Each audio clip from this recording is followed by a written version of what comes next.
Bună și bine v-am găsit la un nou videoclip. Astăzi o să vă prezint aparatul meu foto și în caz de aveți unul și nu știți să-l folosiți, să vă uitați la acest videoclip și să vă informați. În acest videoclip o să vă învăț cum să învățați să umblați pe el, să apăsați butoane, cum să vă jucați joculețele, cum să faceți poze, cum să filmați. Ok, haideți să vă arăt.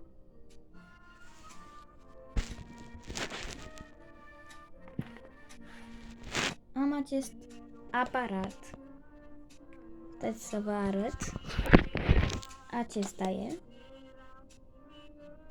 Acum mai pus l-a încărcat, dar că sunt sigură că s-a încărcat.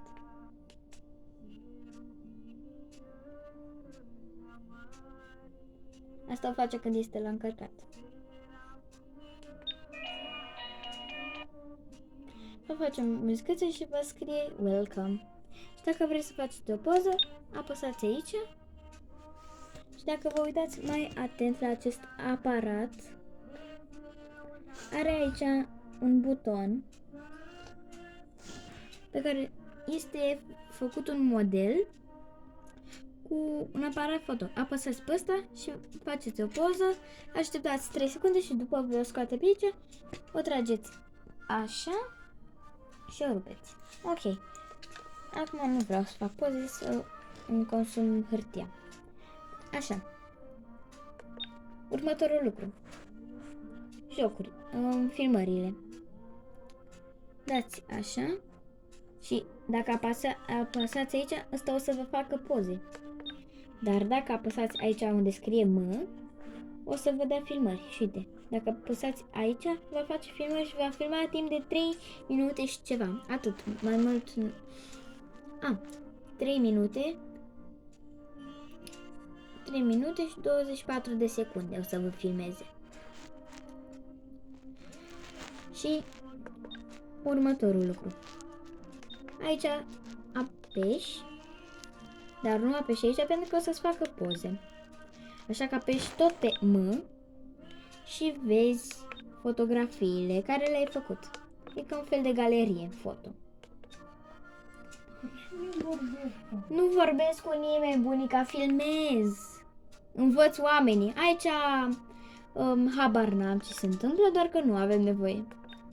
Apăsăm aici și dăm așa pe săgeata asta de sus. Și avem aici niște joculețe. Haideți să vă arăt o idee. Stați să-mi așez telefonul. Și acum, dacă n-ar focaliza camera, așa, nu, bunica, nu e nicio prostie. Apăsați aici pe start și aveți această bilă. Apăsați aici în stânga și în dreapta pe butoanele de sus ca să mutați acea platformă și ca să prindeți bila. Și la fel cu toate acele jocuri. Sper că vă voi ajuta în acest joc, în acest videoclip. Durează destul ca să câștigi și apeși aici pe M ca să ieși. Apeși de 2 ori. Apeși aici pe săgeată ca să ieși. Și aici sunt toate setările de care ai nevoie. Tot.